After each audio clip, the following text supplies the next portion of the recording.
Hello everyone. A very warm good evening to all of you and a very warm greetings to all of you. सभी को नमस्कार, सभी को राम राम और बहुत सारा प्यार। इसी के साथ मैं नीतू ढाका आप सभी का स्वागत करना चाहूंगी India's largest and the most dependable learning platform that is wifi study part of Unacademy. So guys, कैसे हैं आप सभी? क्या हाल चाल है आप सभी का? जल्दी जल्दी से कमेंट करके बताइएगा। How are you all guys? कैसे हैं आप सभी? क्या कुछ कर रहे हैं और क्या कुछ बेटर करने वाले हैं? जल्दी से कमेंट करके बताइएगा। How are you all guys? कैसे हैं आप सभी और कहां पर हैं सभी के सभी स्टूडेंट्स? जल्दी जल्दी से सभी के सभी स्टूडेंट्स लाइव आ जाइए so that we can start with the session.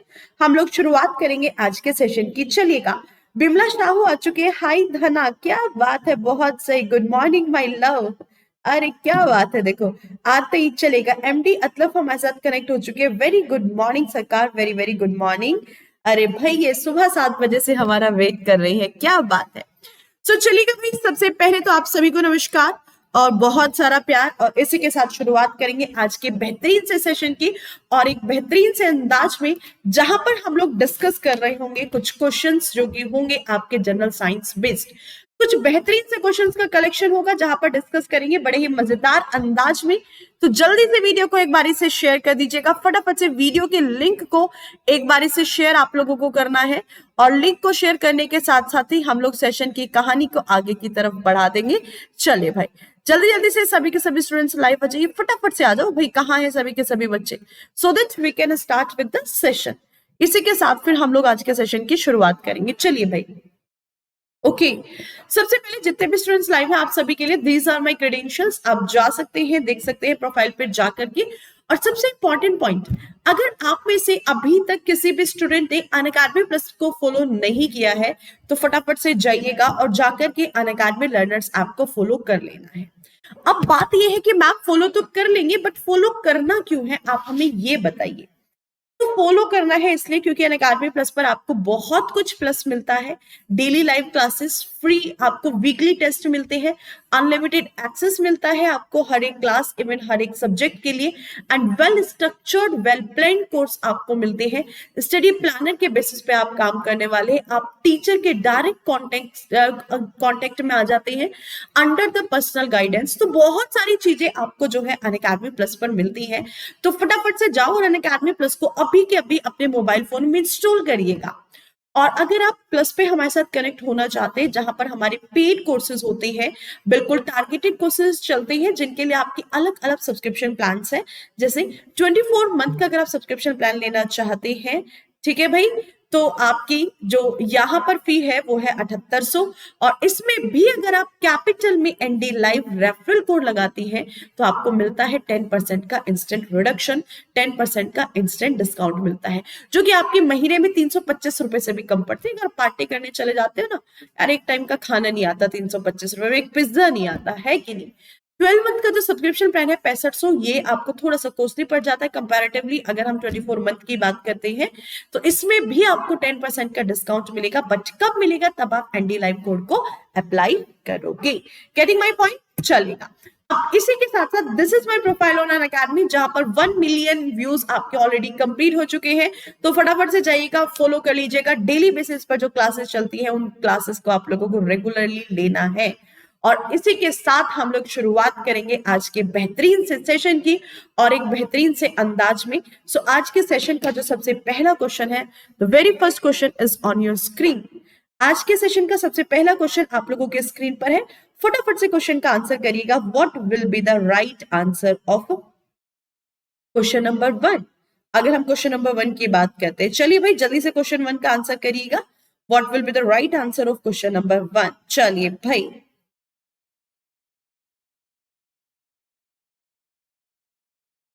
जल्दी से क्वेश्चन का आंसर कर दीजिए।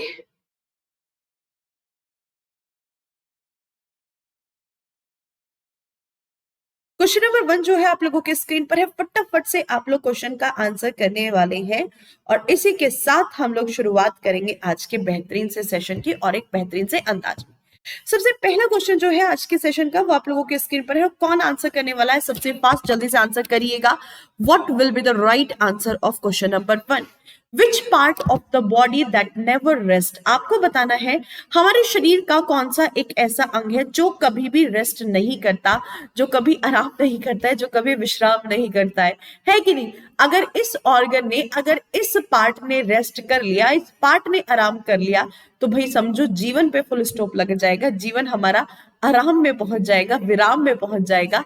सो option number D will be the right answer, that will be the heart. कौन सा ऑर्गन होगा? अगर हम अपने हार्ट की बात करते हैं, अगर हम अपने हृदय की बात करते हैं, तो जो हमारा हृदय है ये 24 घंटे काम करता है, 24/7 वर्क करता है। ये एक सेकंड के लिए, माइक्रो सेकंड के लिए भी ये नहीं रुकता। अगर माइक्रो सेकंड्स के लिए, मैं कहूंगी माइक्रो सेकंड्स के लिए भी अगर ये रुक गया तो भैया हमारी जिंदगी पे फुल स्टॉप लग जाएगा। तो ये 24 घंटे हमेशा काम करता है। It always works, it never goes for the rest. ठीक है भाई, चलेगा। अब इसी के साथ बढ़ेंगे सेकंड क्वेश्चन की तरफ, and the second question is going to be on your screen. जो सेकंड क्वेश्चन है आप लोगों के स्क्रीन पर आने जा रहा है, तो फटाफट से सेकंड क्वेश्चन का आप लोग आंसर करने वाले हैं जल्दी से।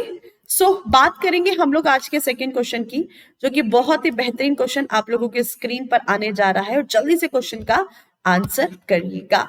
What will be the right answer of question number 2, ये आपको बताना है। चलिए जल्दी से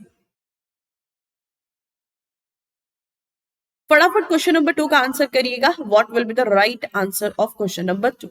who among the following types of coal produces most heat per unit? आपको बताना है इनमें से ऐसा कौन सा कोयला है जो सबसे ज्यादा हीट प्रोड्यूस करता है पर यूनिट हीट की अगर हम बात करते हैं, यानी कि कोयले की कैलोरीफिक वैल्यू की बात हो रही है। किसकी बात हो रही है भाई? यहाँ पर आपकी कैलोरीफिक वैल्यू की बात हो रही है, और आपको बताना है ऐसा कौन सा कोयला है जिसके सबसे ज्यादा कैलोरीफिक वैल्यू होगी। ये सिंपली आपको यहाँ पर बताना है। कोल, लिग्नाइट, एंथ्रासाइट, या फिर अगर हम पीट की बात करते हैं तो कौन सा ऐसा कोल होगा जिसकी सबसे ज्यादा कैलोरीफिक वैल्यू होगी, ये सिंपली आपको आंसर करना है। ठीक है भाई, जिसकी गुणवत्ता सबसे ज्यादा, जो सबसे अच्छा कोयला होगा, उसी की ऑब्वियसली सी बात है कैलोरीफिक वैल्यू सबसे ज्यादा होगी। तो ऐसा कौन सा है आपका, ये सिंपली आपको बताना है। चलेगा, ऑप्शन नंबर सी के साथ जाते हैं। शिवम श्रीवास्तव, कुंदन, बीना, क्या बात है, बहुत सही। ऑप्शन नंबर सी के साथ जाते हुए चलिएगा। बोस भी हमारे सी के साथ जाते हुए anthracite. Option number C will be the right answer. आपको पता है एंथ्रासाइट जो है ये सबसे अच्छी क्वालिटी का, यानी कि उच्चतम गुणवत्ता वाला कोयला है, जिसके अंतर्गत अगर कार्बन की परसेंटेज की बात की जाए, लगभग 90 से 92 से 98% के आसपास इसके अंदर कार्बन की परसेंटेज पाई जाती है। सबसे अच्छा कोयला है, सबसे अच्छा कोयला होता है तो इसकी जो कैलोरीफिक वैल्यू है वो भी सबसे ज्यादा होती है। कितनी होती है? अगर हम इस कोयले की बात करते हैं, लगभग अगर हम बात करते हैं, आप 1 किलोग्राम कोयले को अगर जलाते हो तो लगभग आपके 30 से 35 किलो जूल पर केजी के हिसाब से आपकी यहां से बात करेंगे एनर्जी जो है इसकी रिलीज होती है। तो सबसे ज्यादा आपकी एंथ्रासाइट की ही होती है। बढ़ेंगे नेक्स्ट क्वेश्चन, क्वेश्चन नंबर 3 की तरफ, and the question number 3 is on your screen. Who among the following developed the technology of underground nuclear explosion? क्या बात है, आपको एक ऐसे वैज्ञानिक के बारे में बताना है जिन्होंने भूमिगत परमाणु विस्फोट की तकनीक विकसित की है। भाई कौन से ऐसे आपके साइंटिस्ट रहे हैं? Doctor Homi Jahangir Bhabha, doctor Vikram Sarabhai, doctor Raja Ramanna, या फिर पीके लैंगर की अगर हम बात करते हैं। देखो यहीं से एटम बॉम्ब बना, यहीं से आपने पढ़ा है भारत में, आपने एटम बॉम्ब टेस्टिंग के बारे में पढ़ा होगा। यानी कि अगर हम न्यूक्लियर वेपन टेस्टिंग की बात करें, तो जो न्यूक्लियर वेपन टेस्टिंग है, और आपको पता है जो सबसे पहले वेपन की टेस्टिंग की गई थी वो कहां पर की गई थी? वो आपकी पोखरण के अंतर्गत जो टेस्टिंग हुई थी। ठीक है भाई, पोखरण के अंतर्गत जो टेस्टिंग हुई थी, अगर हम इस टेस्टिंग की बात करते हैं किसके द्वारा, कि भाई जमीन के अंतर्गत, भूमि के अंदर ले जाकर के एटम बॉम्ब का विखंडन करा के देखा गया था। तो पोखरण के अंतर्गत 1974 में जो सबसे पहले टेस्टिंग हुई थी वो कहीं ना कहीं इसी प्रिंसिपल पर बेस्ड थी।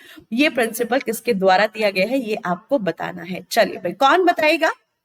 कुंदन बिल्कुल सही जाते हुए, बीना बिल्कुल सही, क्या बात है, लोहित जी बिल्कुल सही जाते हुए, डॉक्टर होमी जहांगीर भाभा। आपको पता है जो डॉक्टर होमी जहांगीर भाभा जी है, इनको कहा जाता है father of Indian atomic energy या फिर भारत में परमाणु ऊर्जा के जनक इन्हीं को माना जाता है। तो डॉक्टर होमी जहांगीर बाबा जी को एक टाइटल से नवाजा गया है। इनको कहा जाता है भारत के परमाणु ऊर्जा के जनक के तौर पे इनको जाना जाता है। परमाणु ऊर्जा के जनक इनको कहा जाता है। ठीक है भाई, सुनिएगा, यानी कि father of atomic energy, man of India के नाम से इनको नवाजा गया है। इंग्लिश में क्या कहा जाता है? Father of atomic energy, man of India, जो कि अपने आप में बहुत ही बड़ा नाम है। Atomic energy man of India के नाम से इनको जाना जाता है। और इन्हीं के नाम पे आपको पता है मुंबई के अंतर्गत बार्क जो है आपका, भाभा एटॉमिक रिसर्च सेंटर आपका बनाया गया है। BARC, कहां पर? आपका महाराष्ट्र, मुंबई के अंतर्गत Bhabha atomic research centre doctor Homi Jahangir Bhabha ji के नाम पर बनाया गया है, जहां पर हमारी सबसे पहला न्यूक्लियर रिएक्टर, सबसे पहली नाभिकीय भट्टी तारापुर, और इसी के साथ सबसे पहली नाभिकीय भट्टी अप्सरा और दूसरा सबसे पहला जो न्यूक्लियर पावर प्लांट है तारापुर, दोनों के दोनों कहां पर मौजूद है? दोनों के दोनों आपके भाभा एटॉमिक रिसर्च सेंटर पर ही मौजूद है। चलिए बढ़ेंगे नेक्स्ट क्वेश्चन, क्वेश्चन नंबर 4 की तरफ, and the question number 4 is on your screen. भाई फटाफट से वीडियो को शेयर करो एक बार, जल्दी से सभी के सभी स्टूडेंट जो है वीडियो की लिंक को एक बार से शेयर करेंगे ताकि मैक्सिमम स्टूडेंट्स हमारे साथ कनेक्ट हो सके। और बहुत इंपॉर्टेंट सेशन ही आपके चल रहे हैं, बहुत यूजफुल सेशंस है। आप लोग नोटिफिकेशन के भरोसे पर मत बैठा करो, वीडियो को शेयर मार दिया करो अपने आप बिना कहे। चलिए next question, what is the atomic number of sodium? अरे भाई कितना आसान क्वेश्चन है, सोडियम का एटॉमिक नंबर आपसे पूछा जा रहा है। हलवा क्वेश्चन है, इससे इजी क्वेश्चन आपको लगता है कोई हो सकता है? मुझे नहीं लगता। That will be the option number A, यानी कि 11। चलिए अगर सोडियम के एटॉमिक नंबर की बात करते हैं तो सोडियम का एटॉमिक नंबर 11। अगर एटॉमिक मास की बात की जाए तो कितना होता है? 23 होता है। और सोडियम क्या है आपको पता है? एक ऐसी मेटल, एक ऐसी धातु जो कि आपके रूम टेम्परेचर पर लिक्विड अवस्था यानी कि मेल्ट हो जाती है। कहते हैं कि अगर आप इसे हथेली पे रखोगे तो ये तुरंत की तुरंत आपकी मेल्ट हो जाती है, यानी कि कहीं ना कहीं ये क्या होता है, ये आपका एक लिक्विड मेटल रहेगा, लिक्विड मेटल के तौर पे। और कब? अगर हम रूम टेम्परेचर की बात करें, यानी कि लगभग 27 डिग्री सेल्सियस तापमान पे अगर आप इसको रखते हैं तो ये लिक्विड में परिवर्तित हो जाता है। ठीक है, इसके अलावा कहा जाता है कि इतना सॉफ्ट होता है कि आप इसको चाकू से आसानी से काट सकते हैं, बहुत आसानी से आप इसको चाकू से काट सकते हैं। तो काफी इंपॉर्टेंट धातु कहीं ना कहीं ये हमारी है। और किस प्रकार की धातु है? तो ये आती है हमारी क्षारीय धातु के अंतर्गत, एल्कली मेटल्स के अंतर्गत ये आपकी आती है। इसको कहा जाता है आपका क्षारीय धातु। ठीक है भाई, क्षारीय धातु के अंतर्गत ये आपकी आती है। तो कुछ कुछ इंपॉर्टेंट पॉइंटर्स है इसके बारे में जो आपको पता होना चाहिए। चलेगा, अरे क्या बात है, रंग बाज यादव जी, आप बहुत सुंदर है। क्या बात है भाई, पढ़ लो, सेशन भी बहुत अच्छा चल रहा है, सेशन भी बड़ा ही सुंदर चल रहा है, सेशन पे ज्यादा ध्यान दीजिए। Ma'am I am back, Shubham Kumar, क्या बात है, बहुत सही, वेल डन। चलिए अच्छा ठीक है, सोडियम के यूज बहुत सारे। अगर हम सोडियम की बात करते हैं, आपको पता है it is highly inflammable metal, बहुत हाईली इन्फ्लेमेबल होता है, उच्च ज्वलनशील होता है। जैसे ही इन्वायरमेंटल ऑक्सीजन के कांटेक्ट में आता है तो तुरंत आग पकड़ लेता है। तो आपको पता है आग पकड़ लेता है, तो इसलिए सोडियम को कहां पर? कैरोसिन ऑयल यानी कि मिट्टी के तेल के अंदर रखा जाता है। कभी भी आपसे ये पूछ लिया जाए कि इसको स्टोर कहां पर किया जाता है, तो मिट्टी के तेल के अंतर्गत आपको इसको स्टोर किया जाता है, कैरोसिन ऑयल के अंदर इसको स्टोर किया जाता है। बहुत सारे केमिकल कंपाउंड्स हैं जो सोडियम को यूज करके बनाए जाते हैं, जैसे सोडियम हाइड्रोक्साइड की बात करें, बहुत सारे केमिकल कंपाउंड्स आपको मिलेंगे। सोडियम क्लोराइड की बात करें, NaCl की बात करें, सोडियम नाइट्रेट की बात करें, बहुत सारे केमिकल कंपाउंड्स आपको देखने को मिलते हैं। चलिए moving to the next question, बढ़ेंगे question number 5, and the question number 5 is on your screen. Study of fungus is known as, यानी कि कवक के अध्ययन को क्या कहा जाता है? कवक का अध्ययन फटाफट से बता दीजिएगा। What is the study of a fungus called as? चलिए आप कवक का अध्ययन करने जा रहे हैं तो कवक के अध्ययन को क्या कहा जाता है? माइकोलॉजी, फिजियोलॉजी, या फिर हिस्टोलॉजी या फिर नन ऑफ द अबव चलेगा। डॉक्टर राम गोविंद, क्या बात है। इंद्रजीत बिल्कुल सही जाते हुए। कुंदन लोहित बिल्कुल सही, that is the mycology. So fungus के अध्ययन को, कवक के अध्ययन को क्या कहा जाता है? माइकोलॉजी कहा जाता है। और आपको पता है फंगस की जो सेल वॉल होती है, क्वेश्चन आपसे पूछा जा सकता है कि भाई जो फंगस की सेल वॉल होती है, कोशिका भित्ति होती है, ये किस चीज से मिलकर के बनी हुई होती है? जल्दी से बताइएगा। अगर फंगस की सेल वॉल की बात की जाए तो ये किस से मिलकर के बनी हुई होती है? ऐसा कौन सा कार्बोहाइड्रेट है जिससे मिलकर के ये बनी होगी? चलिए भाई, शुभम बिल्कुल सही जाते हुए। चलेगा, द्योराम बिल्कुल सही, बीना बिल्कुल सही जाते हुए, इंद्रजीत बिल्कुल सही बात है। Is it okay? क्लियर है कि नहीं? जल्दी से बताइएगा, फटाफट से आंसर करेगा। What will be your right answer? Cell wall किससे? काइटिन से। बहुत सही, बिल्कुल सही बात है। It is made up of the chitin. अगर हम बात करते हैं किससे मिलकर के बना होता है, ये जो कोशिका भित्ति है ये आपकी काइटिन से मिलकर के बनी हुई होती है। It is made up of the chitin. चलिए पढ़ेंगे नेक्स्ट क्वेश्चन, क्वेश्चन नंबर 6 की तरफ। For which diode is used, आपसे पूछा जा रहा है डायोड की अगर हम बात करते हैं, डायोड का इस्तेमाल किस लिए किया जाता है? मॉड्यूलेशन के लिए, ऑक्सीडेशन के लिए, एम्पलीफिकेशन के लिए, या फिर अगर हम बात करते हैं प्यूरिफिकेशन के लिए।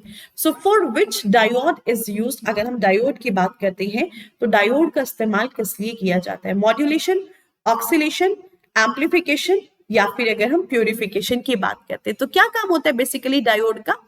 तो आपको पता है it is used for the, चलिए बताइएगा किस लिए यूज में ली जाती है? एम्पलीफिकेशन के लिए हमेशा। Sir option number C will be the right answer. चीजों को एम्पलीफाई करना होता है, sir option number C will be the right answer. बिल्कुल सही जाते हुए ऑप्शन नंबर सी जो होगा। देखो डायोड की अगर हम बात करते हैं, जैसे आपने सुना होगा, अगर हम पीएन जंक्शन डायोड की बात करते हैं या फिर आपने पीएनपी जंक्शन पढ़ा होगा, एनपीएन जंक्शन आपने पढ़ा होगा, तो ये सब क्या होते हैं? ये जो डायोड्स होते हैं, इन सभी डायोड्स का जहां इस्तेमाल किया जाता है सिंपली एम्पलीफिकेशन के लिए। ठीक है भाई, किस लिए यूज में लिया जाता है? एम्पलीफिकेशन। अब आप मुझे ये बताओ एम्पलीफिकेशन का मतलब क्या होता है?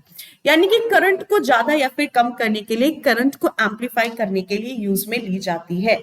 ठीक है, जहां पर आपको इलेक्ट्रिक करंट को कम करना है या फिर इलेक्ट्रिक करंट को ज्यादा करना है तो सिंपली एम्पलीफिकेशन के लिए यूज में ली जाती है।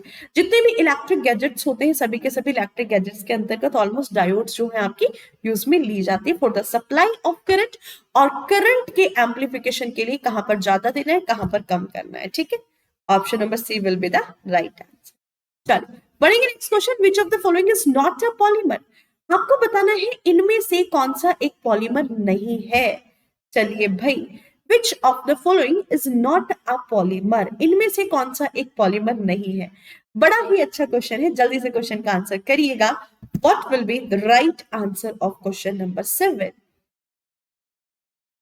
चलिए भाई जल्दी से बताइए क्वेश्चन नंबर 7 का आंसर क्या होगा?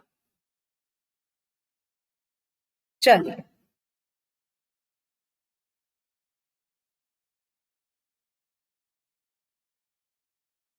फटाफट से क्वेश्चन नंबर 7 का आंसर करेंगे। नाइलॉन, टेफ्लॉन, कैप्रोलैक्टम, या फिर अगर हम पॉलीस्टाइरीन की बात करेंगे सो what will be your right answer? देखो सिंपली आपसे पूछ लिया जाए नाइलॉन क्या है, इट इज अ पॉलीमर।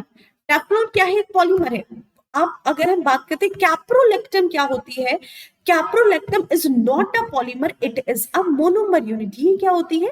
ये ना एक मोनोमर यूनिट है, यानी कि एकलक इकाई की अगर हम बात करते हैं। ठीक है भाई, ये क्या है? ये आपकी एक एकलक इकाई है, it is a monomer unit.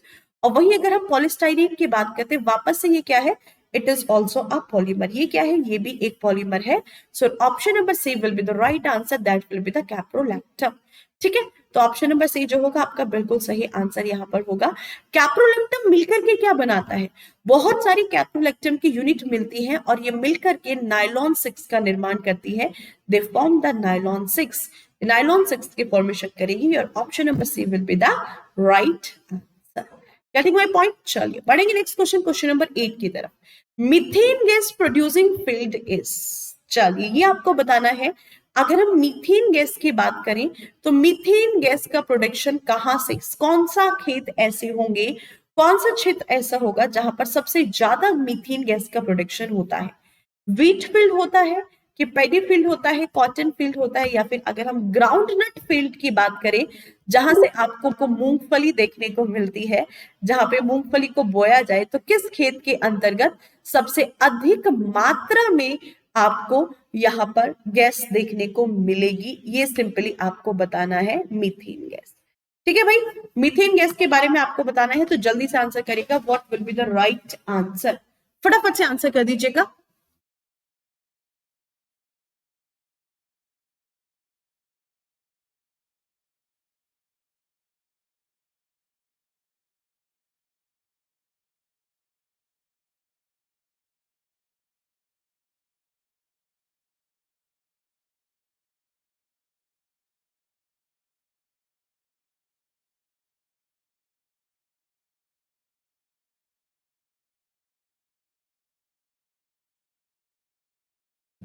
चलिए भाई, जल्दी से आंसर करिए। What will be the right answer? आपका सही आंसर क्या होगा?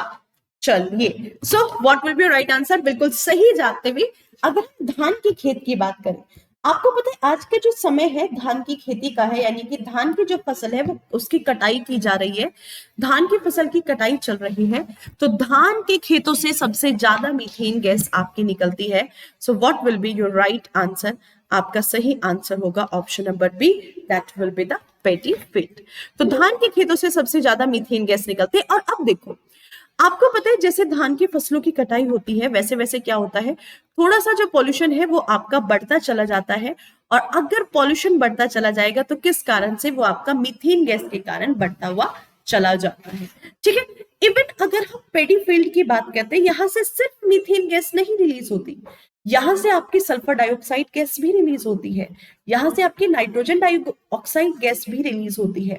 अब ये जो सल्फर डाइऑक्साइड है ये क्या करती है?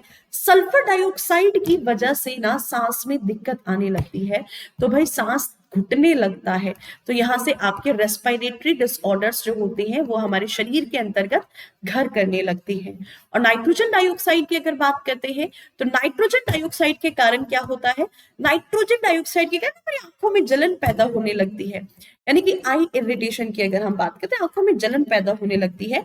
आई इरिटेशन यहाँ पर हमारी आंखों के अंतर्गत होने लगता है। So option number B will be the right answer, that will be the paddy field. Clear है भाई? तो ऑप्शन नंबर बी की बात करेंगे। इसी के साथ मूव ऑन करेंगे नेक्स्ट क्वेश्चन, क्वेश्चन नंबर 9 की तरफ। And the question number 9 is on your screen. The modulus of rigidity of a liquid is, चलिए भाई जल्दी से बताइएगा। Modulus of rigidity of liquid is, आपको लिक्विड की मॉड्यूलिटी की बात करनी है। What will be the modulus of rigidity of liquid? चलिए भाई क्या होगा? मधुस्मिता, हेलो, कैसे हैं आप मधुस्मिता? चलेगा। मैम आप कहाँ से हो? शुभम कुमार पूछे, I am from Delhi Mukherjee Nagar. I am from Delhi Mukherjee Nagar. चलिए भाई जल्दी से बताइएगा।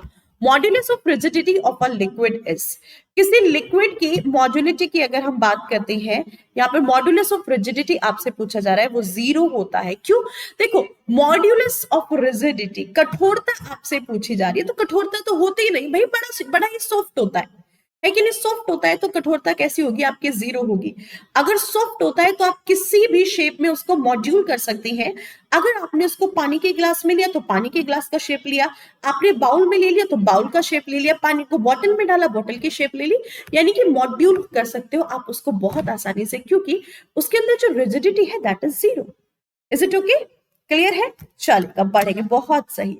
नेक्स्ट क्वेश्चन की तरफ मूव ऑन करेंगे। The thermal radiation waves are belongings to, आपसे पूछा जा रहा है जो थर्मल रेडिएशन होती है ये किस से बिलोंग करती है, किस तरह की वेव्स के अंतर्गत ये आपकी आती है? थर्मल रेडिएशंस अल्ट्रावायलेट रेज के अंतर्गत आती है, विजिबल रीजन, गामा या फिर इंफ्रारेड रीजन के अंदर इनको काउंट किया जाता है अगर आपके थर्मल रेडिएशंस की बात की जाए। चलिए भाई, what will be your right answer? आपका सही आंसर क्या होगा? सिंपली आपको बताना है। चलिए भाई, कौन बताने वाला है? जल्दी से क्वेश्चन का आंसर करिएगा।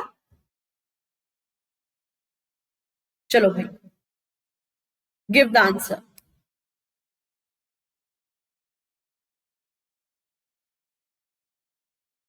क्वेश्चन नंबर 11 की हम लोग बात करेंगे। तो आपको पता है जो थर्मल रेडिएशंस होती है they are the infrared regions. ये क्या होते हैं? इंफ्रारेड रीजन्स होते हैं। Option number D will be the right answer.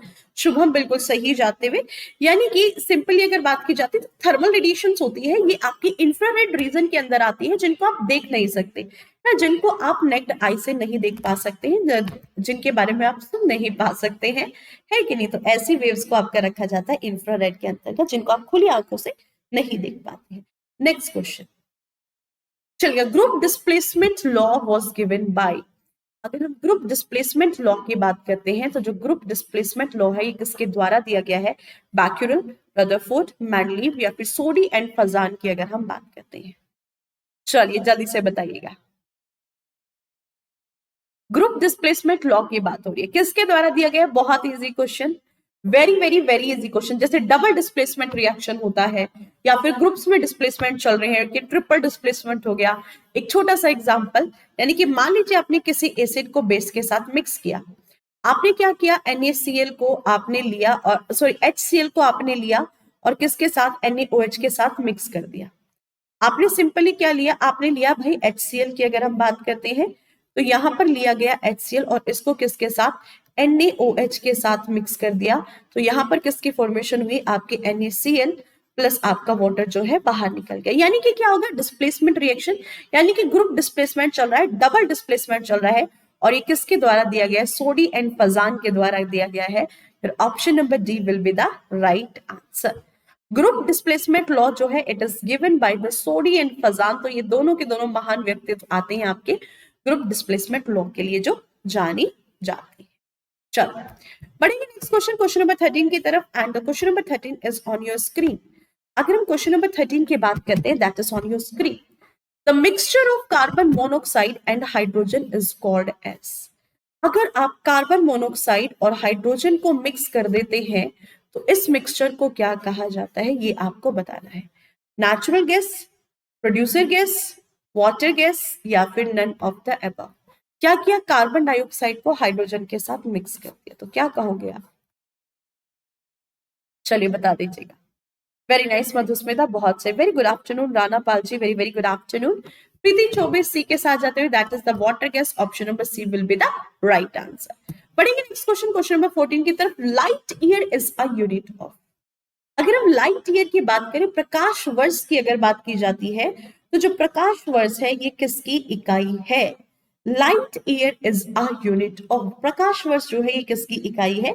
ये सिंपली आपको बताना है। It is a unit of time, ये आपको टाइम दर्शाता है, वक्त बताता है, या फिर ये आपको समय के बारे में बताता है, डिस्टेंस दूरी के बारे में, लाइट यानी कि प्रकाश के बारे में, या फिर इंटेंसिटी ऑफ लाइट प्रकाश की तीव्रता के बारे में ये आपको बताता है। लाइट ईयर की बात करें, obviously it gives the distance, है ना, कि ये दूरियां काटे नहीं कटते, ये दिन हो या रात, कहनी थी उनसे ये दिल की बात, चलेगा। ऐसा unit of luminous intensity is. Luminous intensity की अगर आपसे ऐसा यूनिट पूछी जाए तो क्या होगी? ल्यूमिन, लुक्स, कैंडला या फिर वॉट, है ना, लक्स, लक्स साबुन। चलो बता दीजिए। बहुत सही, शुभम बिल्कुल सही जाते हुए नेक्स्ट क्वेश्चन की तरफ बढ़ेंगे। नेक्स्ट क्वेश्चन का आंसर करिएगा शुभम जल्दी से। चलिए क्या बात है, बिल्कुल सही। बट अब हम नेक्स्ट क्वेश्चन 15 की तरफ मूव ऑन कर चुके हैं, तो 15 क्वेश्चन का आंसर करिएगा। What will be the right answer of question number 15?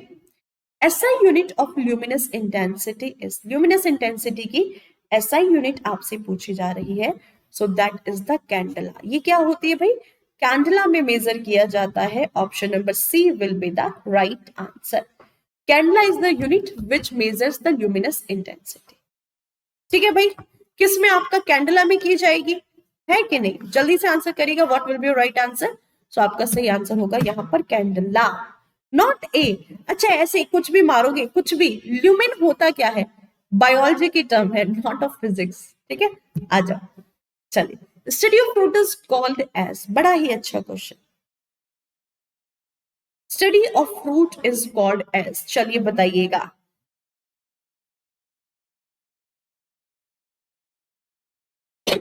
Sorry, अगर आप फल का अध्ययन कर रहे हैं तो क्या कहोगे आप फल के अध्ययन को? चलो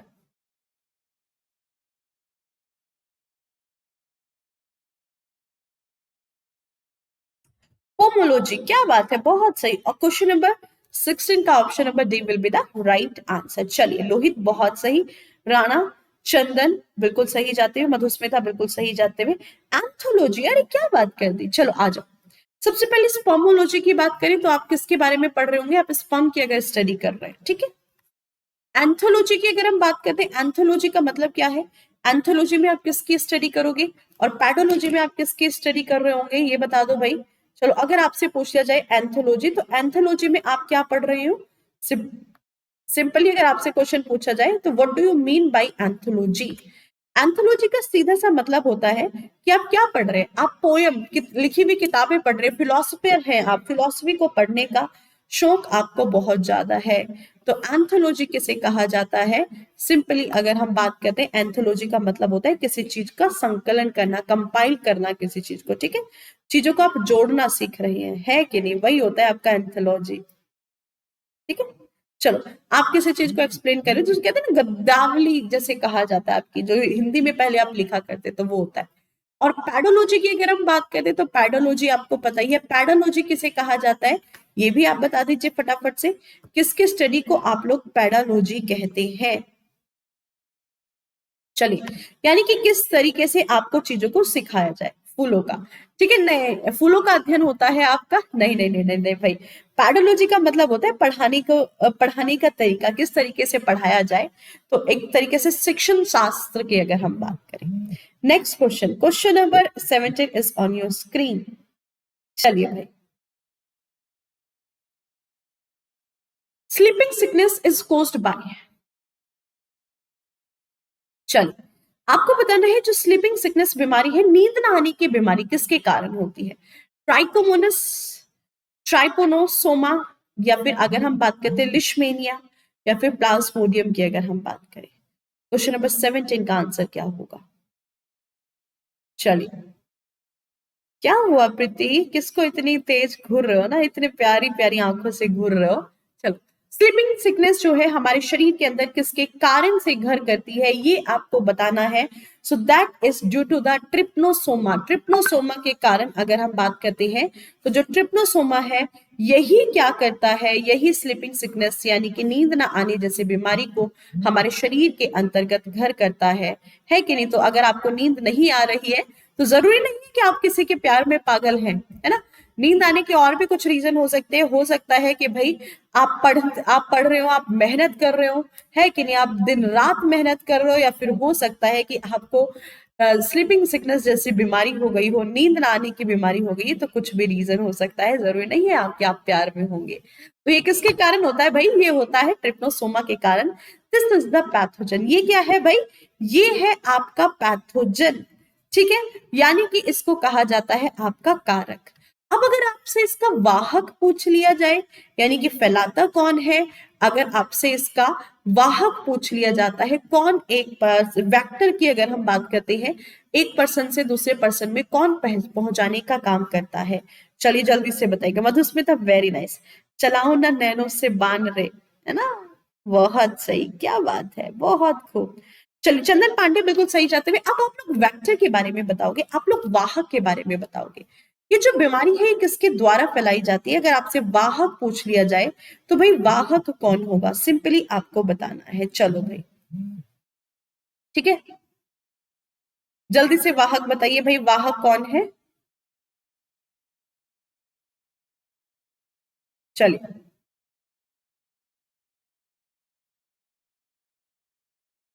मैम एक का गल कॉपी करते हो, क्या बात कर रहे हो, वेक्टर कौन है, that is the CC fly, ठीक है, वेक्टर ध्यान में रखिएगा, that will be the CC fly. जो सीसी फ्लाई होती है, सीसी फ्लाई को रखा जाता है आपका वेक्टर के तौर पे। मैम बस इतना बता दीजिए कि आपके जैसे नॉलेज के लिए क्या करना पड़ेगा। अच्छा ठीक है, इसके लिए आपको प्रैक्टिस करनी पड़ेगी, उद्यम करना पड़ेगा, कहते हैं उद्यमेन ही सिद्ध्यंति कार्याणि न मनोरथै ना ही शुक्तस्य सिंहस्य प्रविशन्ति मुखे मृगा, ठीक है। सिर्फ क्या करना है, उद्यम करना है, परिश्रम करना है, और उद्यम और परिश्रम कैसे करना है, करत अभ्यास के जडमति हो सो जान नसरी आवत जावत है सिल पर पड़त निशान, ठीक है भाई। सिर्फ परिश्रम करो, अगर मेहनत करोगे, अभ्यास करोगे, निरंतरित रूप से आप कॉन्टिन्यूसली प्रैक्टिस करोगे तो बिल्कुल सब कुछ आप सीख जाओगे। Hydrogen has how many isotopes? आपसे पूछा जा रहा है कि अगर हम हाइड्रोजन की बात करते हैं तो कितने आइसोटोप्स है भाई हाइड्रोजन के? चलेगा, प्रोफेसर बनना पड़ेगा। मधुर श्वेता, बहुत सही। चलिए, देखो इसका एक ही तरीका है कि अभ्यास जिसको कहते हैं अपन, करत करत अभ्यास के, because practice makes the man perfect. Hydrogen, it is having the 3 isotopes. कितने होते हैं भाई? 3 आइसोटोप्स होते हैं। कौन कौन से? H11, H12 और H13। H11 को क्या कहा जाता है भाई? प्रोटियम कहा जाता है, ठीक है। H12 क्या है आपका? ड्यूटेरियम है। H13 क्या है आपका? ट्राइटियम है। H13 क्या है आपका? ट्राइटियम की अगर हम बात करते हैं, these are the 3 isotopes of the hydrogen. यही क्या है? चलेगा। मैम आप हिंद क्लास बका रहे हो। शुभम समझ नहीं आई मैं आप कहना क्या चाहते हो, ठीक है। अब ये तीनों के तीनों क्या है आपके? हाइड्रोजन के आइसोटॉप्स हैं, प्रोटियम, ड्यूटेरियम और ट्राइटियम। अब देखो, ये जो प्रोटियम है इसको यूज किया जाता है ड्रिंकिंग वाटर H2O, जिसको हम लोग नॉर्मल वाटर कहते हैं, जिसको हम लोग यूज में लेते हैं, उसको बनाने के लिए। ड्यूटेरियम का यूज किया जाता है D2O बनाने के लिए। ट्राइटियम का यूज कहाँ पे किया जाता है? T2O बनाने के लिए। तो भाई ये तीनों के तीनों क्या है? पानी है। हार्ड वाटर की बात करें अगर हम आपका यहाँ पर, सो ये तीनों के तीनों जल आपके बनाए जाते हैं। D2 ड्राइटेरियम ऑक्साइड, ड्यूटेरियम ऑक्साइड और आपका T2O यानी कि ट्राइटियम ऑक्साइड की बात करें तो इस चीज को आप लोगों को यहाँ पे ध्यान में रखना है। पढ़ेंगे नेक्स्ट क्वेश्चन, क्वेश्चन नंबर 19 की तरफ। And the question number 19 is on your screen. The southern blot technique is used for the reduction of, देखो चलेगा। अगर आपसे पूछ लिया जाए मैम आप कहाँ से हैं? I am from Delhi Mukherjee Nagar. अगर आपसे पूछ लिया जाए कि जो साउदर्न ब्लॉट टेक्निक होती है वो किसके डिडक्शन के लिए यूज में ली जाती है, ये सिंपली आपको बताना है। अगर हम क्वेश्चन नंबर 19 की बात करें, चलो बताइएगा। RNA, mRNA, tRNA या फिर अगर हम RNA की बात करते हैं, सो what will be your right answer?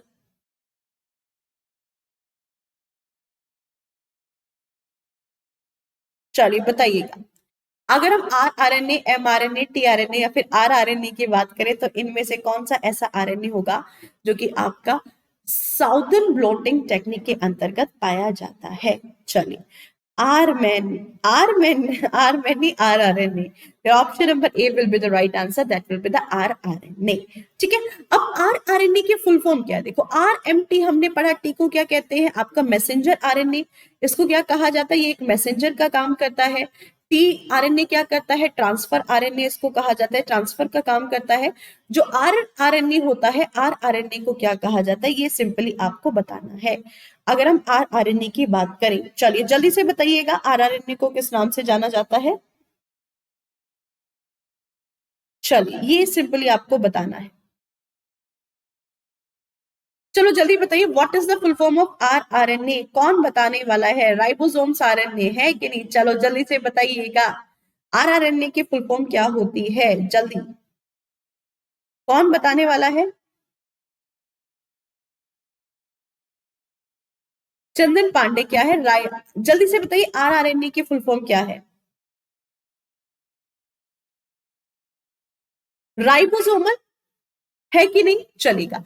अगर आरएनए की बात करते हैं, दैट इज द, ऊपर लिख लेते हैं। अगर बात की जाती है सिंपली आपका राइबोसोमल, ठीक है, RNA। देन राइबोसोमल RNA की अगर हम बात करते हैं, या फिर राइबोसोमल राइबोन्यूक्लिक एसिड की अगर बात की जाती है, दैट इज द RNA। और RNA का ही यूज किया जाता है आपका साउथ ब्लोडिंग टेक्निक के अंतर्गत, ठीक है। चलिए बढ़ेंगे नेक्स्ट क्वेश्चन 20 की तरफ। DDT is, what is DDT? अगर हम DDT की बात करते हैं, ये क्या होता है भाई? It is the green house gas, एक ग्रीन हाउस गैस होती है, या फिर डिग्रेडेबल पॉल्यूटेंट होता है, नॉन डिग्रेडेबल पॉल्यूटेंट होता है, या फिर नन ऑफ दीज। अगर हम DDT की बात करते हैं तो DDT को कहां पर यूज में लिया जाता है? सिंपली आपसे पूछा जा रहा है, चलिए बताइएगा। DDT की अगर हम बात करते हैं, question number 20, so that is the non biodegradable pollutant. एक तरीके से एक आपका नॉन बायोडिग्रेडेबल पॉल्यूटेंट होता है, it is your option number C that will be the right answer. जो आपका ऑप्शन नंबर सी होगा वो बिल्कुल सही आंसर यहाँ पर होगा। ठीक है भाई, क्लियर है कि नहीं? कोई दिक्कत कोई परेशानी किसी भी स्टूडेंट को तो आप बता सकते हैं, अगर कोई भी दिक्कत हो या फिर कोई भी परेशानी यहाँ पर हो। And what is the full form of DDT? चलिए नेक्स्ट क्वेश्चन जो है आप लोगों से क्वेश्चन है कि डीडीटी की फुल फॉर्म क्या है। अगर आपसे क्वेश्चन पूछ लिया जाए what is the full form of DDT, DDT की फुल फॉर्म क्या है भाई, कौन बताने वाला है? जल्दी से बताइएगा। चलिए, what is the full form of DDT? Sonu Meena, नहीं, this is not the degradable, this is the non biodegradable pollutant. अब आपको डीडीटी की फुल फॉर्म बतानी है, चलिए बताइएगा। एक तरीके से डीडीटी क्या है? It is a insecticides. ये क्या है भाई? ये एक इंसेक्टिसाइड्स होता है। सबसे पहले तो आपको ये बताना चाहिए। से डीडीटी की फुल फॉर्म पूछ ली जाए तो what is the full form of DDT? That will be the diphenyl, ठीक है, डाइफिनाइल ट्राई क्लोरोइथेन की अगर हम बात करते हैं, ट्राई क्लोरोइथेन,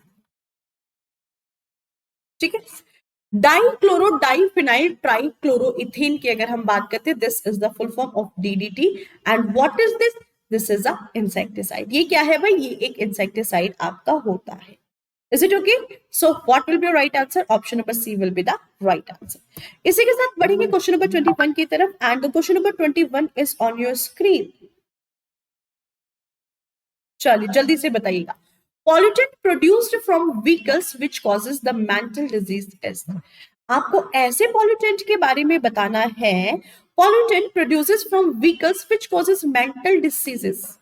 आपसे ऐसे पॉल्यूटेंट के बारे में पूछा जा रहा है जो कि व्हीकल द्वारा, जितने वाहन होते हैं वो पॉल्यूटेंट को छोड़ते हैं, प्रदूषण को छोड़ते हैं, और वो मेंटल डिसऑर्डर हमारे शरीर के अंतर्गत पैदा करेगा। यानी कि सिंपली जो है हमारे नर्वस सिस्टम को इफेक्ट करता है। तो ऐसा कौन सा सब्सटेंस आपका होगा, ये सिंपली आपको यहाँ पर बताना है। चलिए जल्दी से आंसर करिएगा। What will be your right answer? NO2, SO2 या फिर पीबी लेड, या फिर अगर हम मर्क्यूरी की बात करते हैं। चलिए कौन बताएगा? जल्दी से आंसर करिएगा। What will be the right answer?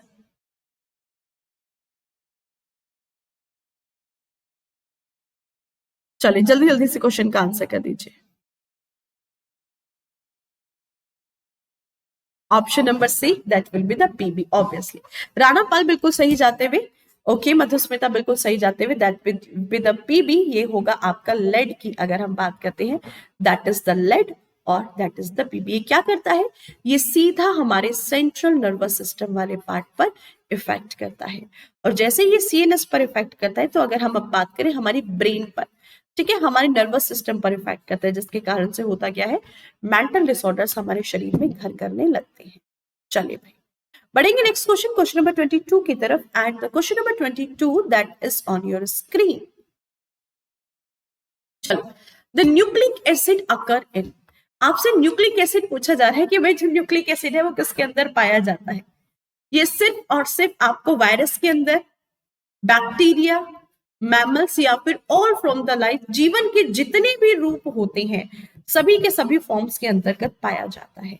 What will be your right answer? Nucleic acid की अगर हम बात करते हैं, राजेश जी ने कह रहे मैम पीडीएफ क्यों नहीं आ रहा है, पीडीएफ कहाँ मिलेगा? चंदन पांडे जी, जो पीडीएफ है आप लोगों को पीडीएफ मिलेगा science with Neetu Dhaka Telegram channel पर।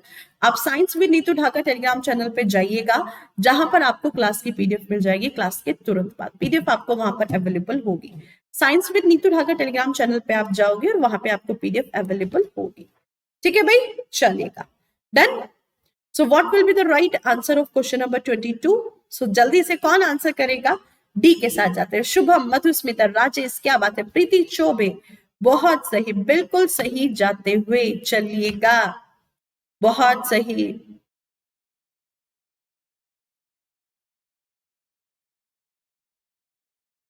यहीं पर है, जल्दी से बताइएगा what will be your right answer?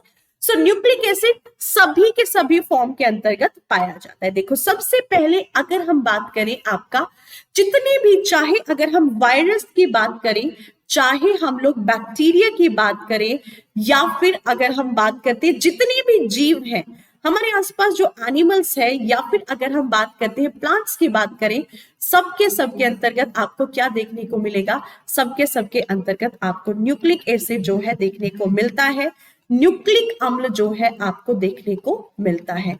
सभी के अंतर्गत आपको न्यूक्लिक अम्ल देखने को मिलता है। Getting my point? So what will be right answer? All form of the life, सभी के अंतर्गत आपको ये देखने का, चलिए बताइएगा। So what will be right answer? So आपका सभी के अंदर होगा। देखो एक चीज आपको ध्यान में रखनी है वायरस की, कुछ वायरस ऐसे होते हैं, देखो न्यूक्लिक एसिड किस रूप में पाया जाता है, तो सभी जीवों के अंतर्गत जो न्यूक्लिक एसिड है ये आपका डीएनए और आपका आरएनए के रूप में पाया जाता है। एकमात्र वायरस जो है आपके ऐसे जीव है जिनके शरीर के अंतर्गत जो आपका न्यूक्लिक एसिड होता है वो आरएनए होता है। या फिर अगर हम बात करते हैं कुछ वायरस, सिर्फ मात्र 10% वायरस ऐसे होते हैं जिनके शरीर के अंतर्गत जो न्यूक्लिक एसिड होगा वो डबल स्ट्रैंडेड डीएनए ना होकर के सिंगल स्ट्रैंडेड डीएनए के रूप में होता है। तो ध्यान में रखिएगा, जो बैक्टीरिया होते हैं, एनिमल्स होते हैं, प्लांट्स होते हैं, इनके शरीर में जो डीएनए होता है वो होता है भाई डबल स्ट्रैंडेड, 2 सिरे होते हैं डीएनए के अंदर। और आरएनए कैसा होता है? हमेशा आरएनए आपका हमेशा सिंगल स्ट्रैंडेड होता है। बट अगर हम वायरस की बात करें, वायरस की बॉडी में आरएनए भी सिंगल स्ट्रैंडेड और डीएनए भी सिंगल स्ट्रैंडेड। देखो आरएनए तो होता ही सिंगल स्ट्रैंडेड है, बट इनके शरीर के अंतर्गत जो डीएनए होता है वो भी आपको सिंगल स्ट्रैंडेड ही देखने को मिलता है। ठीक है भाई, सो आपका आंसर क्या होगा? All form of the life are having the nucleic acid. चलिए बढ़ेंगे नेक्स्ट क्वेश्चन नंबर 23 की तरफ। एंड मैम शाम की क्लास का टाइम क्या है? शाम की क्लास का जो टाइम रहेगा प्रति वही रहेगा, 6 to 8 का टाइमिंग रहेगा, 6 से 8 का समय आपका रहने वाला है, शाम को सेम टाइमिंग आपकी रहेगी। ठीक है भाई, चलेगा। Colour blindness is related with the defect of, अगर कलर ब्लाइंडनेस की बात करें तो कलर ब्लाइंडनेस जो है आपको किस सेल के में दिक्कत के कारण होता है? चलिए जल्दी से बताइएगा।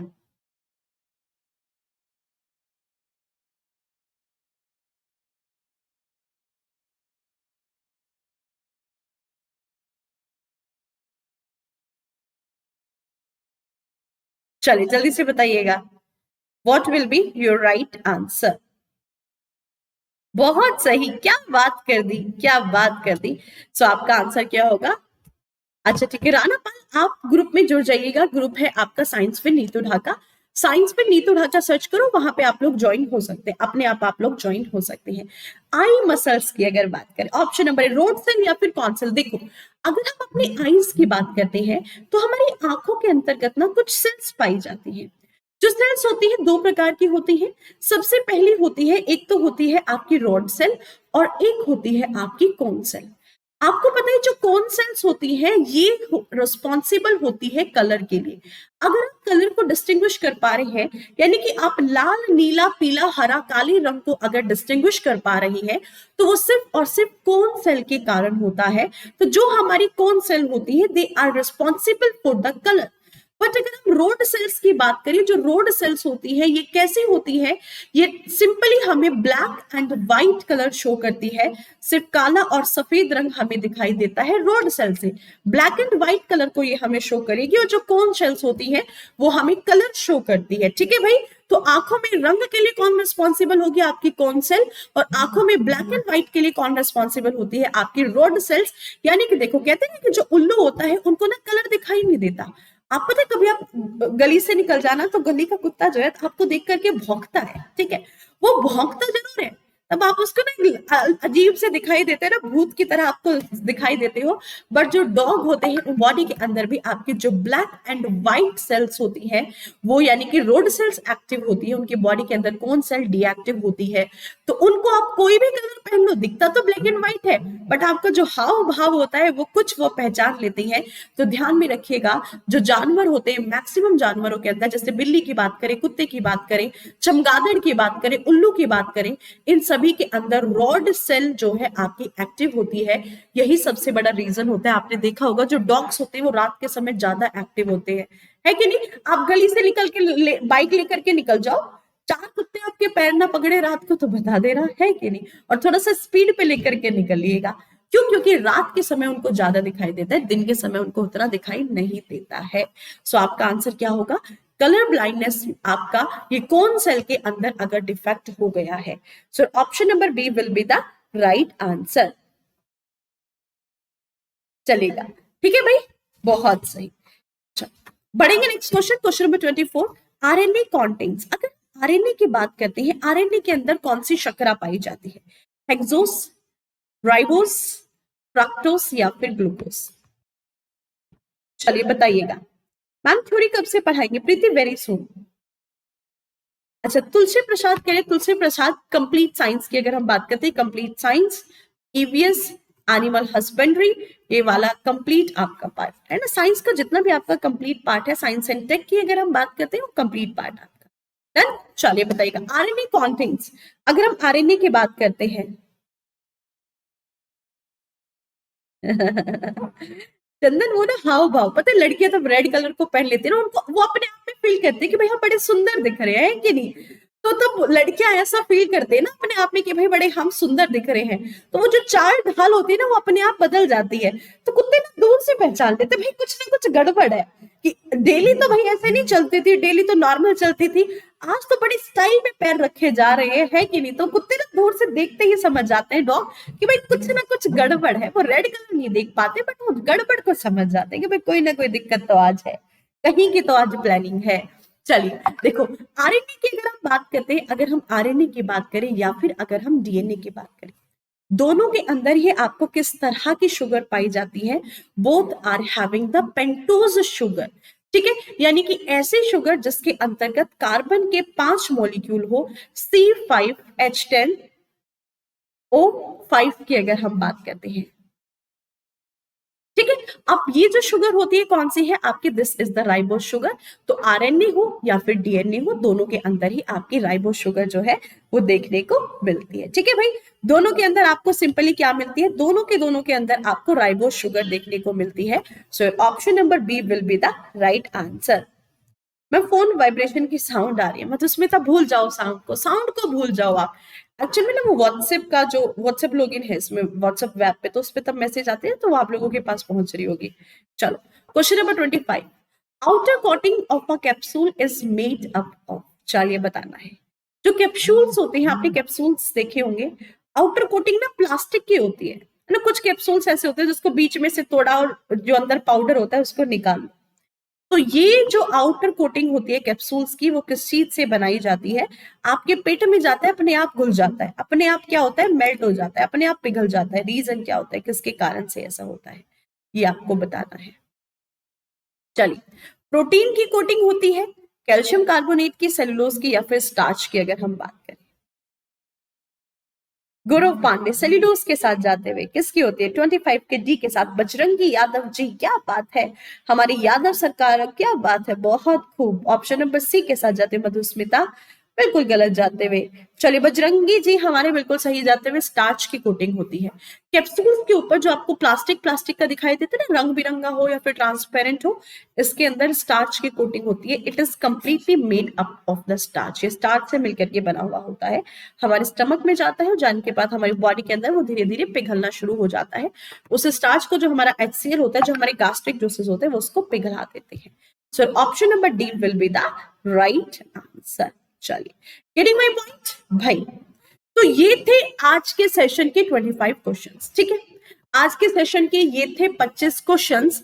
अब आपको ये बताना है कि आप 25 क्वेश्चंस में से कितना स्कोर कर पा रहे हैं। चलिए भाई जल्दी से बताइएगा। आज के 25 क्वेश्चंस का पार्ट होता है खत्म, और 25 क्वेश्चंस में से आप लोग कितना स्कोर कर पा रहे हैं, जल्दी जल्दी से कमेंट सेक्शन में मुझे स्कोर कार्ड आप लोगों का चाहिए। सेल्फ एनालिसिस वाला पार्ट जरूरी होता है, आपको पता है, ईमानदारी से पता है कितने क्वेश्चन आपने गलत किए हैं, कितने क्वेश्चन आपने सही किए हैं, तो जल्दी से मुझे बता दो कितने क्वेश्चन गलत हो रहे हैं और कितने सही हुए हैं। चलिए बताइएगा जल्दी से। डन। चलिए जल्दी से बताइएगा। मधुस्मिता, बहुत जल्दी बताइए। चलो ठीक है। सो फटाफट से ये थे आज के 25 क्वेश्चंस। आप अपना स्कोर कार्ड मुझे बताने वाले हैं कि 25 क्वेश्चंस में से आप लोग कितना स्कोर कर रहे हैं। अब देखिएगा कुछ कुछ इंपॉर्टेंट पॉइंटर्स जो है, ये पीडीएफ आपको क्लास की मिल जाएगी Telegram channel science with Neetu Dhaka पर। ठीक है, देखो these are the subscription plan. अगर आप प्लस पे जुड़ना चाहते हैं तो प्लस पर डेली रात को 9 बजे चलती है आपकी क्लास, जहां पर आपका बैच चल रहा है केमिस्ट्री स्पेशल का। तो केमिस्ट्री हम लोग डिस्कस कर रहे हैं बिल्कुल बेसिक से। तो आ जाओ फटाफट से केमिस्ट्री वाले बैच के अंदर, जितने भी बच्चे हैं जल्दी से आप लोग आ जाइएगा। ठीक है भाई। अब देखो आपके पास डिफरेंट डिफरेंट सब्सक्रिप्शन प्लान है, 24 मंथ, 12 मंथ, 6 मंथ। तो ये आपकी 24 महीने की 7800, 12 महीने की 6500 फीस होती है। इसमें भी आप अगर एनडी लाइव कोड अप्लाई करते हो तो आपको ना 10% का इंस्टेंट रिडक्शन मिलता है। तो जल्दी से जाओ फटाफट से अपने आप को एनरोल कर लीजिए। और एनरोल करने के साथ साथ पता है आपके लिए अनअकैडमी ने एक इनिशिएटिव उठाया है जिसमें रिपोर्ट एंड विन का। अगर आपको किसी भी वीडियो में कोई भी इनअप्रोप्रिएट कंटेंट लगता है तो आप उसको रिपोर्ट कर सकते हैं। ठीक है, और अगर वो चीजें सही पाई जाती है तो उस पर्टिकुलर इशू के अंतर्गत आपको इवेंट प्राइज भी दिया जाएगा। सो इस चीज को ध्यान में रखिएगा। ठीक है भाई, तो मौका होता है तो इस मौके को आप लोग गंवाइएगा मत। इसके अलावा आपको पता है ये जो 27 ऑफ बैचेस है, आपके आने वाले जो बैचेस हैं, फोर्थ कमिंग बैचेस की अगर हम बात करते हैं, आप बैचेस के अंतर्गत अपने आप को एनरोल कर सकते हैं 27 ऑफ अक्टूबर से, जो बैचेस आपके स्टार्ट हो चुके हैं। ठीक है, इन बैचेस में आप अपने आप को एनरोल कर सकते हैं। इसके साथ साथ आपको पता है अनअकैडमी पर एक और फीचर आपका चल रहा है। फीचर नहीं, हर संडे को अनअकैडमी पर होता है अनअकैडमी कॉम्बैट स्कॉलरशिप टेस्ट, जिस टेस्ट के लिए आप अपने आप को एनरोल कर सकते हैं। 22 राइट है, क्या बात है राणा, बहुत सही। राणा जी बिल्कुल सही जाते हुए, अगर 22 आपके सही है तो बहुत खूब है। चलो देखो ठीक है, एसएससी कॉम्बैट स्कॉलरशिप टेस्ट। इस टेस्ट की अगर हम बात करते हैं, इस टेस्ट में ये फ्री ऑफ कॉस्ट होता है, कोई फी कोई पेमेंट नहीं देनी होती। आपको दी जाती है 50 मिनट, अटेम्प्ट करने होते हैं 40 क्वेश्चन और मौका होता है 1 करोड़ तक की स्कॉलरशिप को जीतने का। सिर्फ करना क्या है, आपको एक इनवाइट कोड लगाना है एनडी लाइव। आप एनडी लाइव इनवाइट कोड लगाओगे और आपको यहाँ से फटाफट से जाकर के फ्री ऑफ कॉस्ट रजिस्टर कर लेना है। तो कोड को लगाना नहीं भूलना और अभी के अभी जाओ और रजिस्टर करो। हर संडे आप इस टेस्ट को जरूर से जरूर दिया करो भाई, पता नहीं कब 1 करोड़ की लॉटरी आपकी लग जाए। ठीक है, तो हर संडे को इस टेस्ट को आप जरूर से जरूर दिया करो। अब अगर हम बात करते हैं टेलीग्राम चैनल की, तो आप लोग फटाफट से जाओगे टेलीग्राम चैनल को भी ज्वाइन कर लोगे। और टेलीग्राम चैनल है हमारा साइंस विद नीतू ढाका के नाम से। और चैनल का मैं आप लोगों को एक फोटो दिखा देती हूँ, ओवरव्यू दिखा देती हूँ। So this is our Telegram channel science with Neetu Dhaka. Telegram पर जाकर के सर्च करोगे, इज इट ओके, यहाँ पे आपको ये टेलीग्राम चैनल जो है हमारा मिल जाएगा। ठीक है भाई, सो ये था आज का सेशन। अब करेंगे आज के सेशन को हम लोग यहीं पर समाप्त और मिलेंगे फिर से शाम को 6 बजे सेम चैनल पर। तब तक के लिए आप लोग अपना ख्याल रखिएगा। ठीक है भाई, और जितने भी न्यू स्टूडेंट्स हैं फटाफट से चैनल को सब्सक्राइब कर दीजिएगा। पीडीएफ के लिए टेलीग्राम चैनल का लिंक और वीडियो को लाइक करना है, शेयर करना है, मैक्सिमम शेयर। साथ साथ बेल आइकन को भी प्रेस कर लीजिएगा ताकि आपको सारी की सारी नोटिफिकेशन टाइम टू टाइम मिलते रहे। ठीक है भाई, चलेगा। So this is the end of today session. यहां पर होता है आज के सेशन का समाप्ति। आज के सेशन की समाप्ति की ओर हम लोग चल रहे हैं। ठीक है भाई, चलेगा। तो क्लास की टाइमिंग आप लोगों को पता ही है। क्लास की टाइमिंग से आई थिंक आप सभी के सभी अवगत हैं। तो मिलेंगे फिर से, तब तक के लिए आप लोग अपना ख्याल रखिएगा। Bye bye, take care, thank you so much guys. Ma'am आपका व्हाट्सएप नंबर सेंड करिएगा। राणा जी जो है व्हाट्सएप नंबर नहीं है, व्हाट्सएप नंबर पे कोई कांटेक्ट नहीं होगा, है कि नहीं, चलेगा। तो व्हाट्सएप नंबर आपको बिल्कुल नहीं मिलने वाला। तो व्हाट्सएप नंबर के बजाय आप लोग टेलीग्राम ग्रुप पे ज्वाइन करोगे, that is our official Telegram channel. तो आप टेलीग्राम चैनल के थ्रू मेरे साथ कनेक्ट हो सकते हैं। टेलीग्राम पे आप मुझको पिंच करके मैसेज छोड़ सकते हैं, मैसेज आप मुझे ड्रॉप कर सकते हैं। ठीक है भाई, चलेगा। So now let's end the session. आप मिलेंगे शाम को 6 बजे। तब तक के लिए आप लोग अपना ख्याल रखिएगा। Bye bye, take care, thank you so much guys. जय हिंद, जय भारत।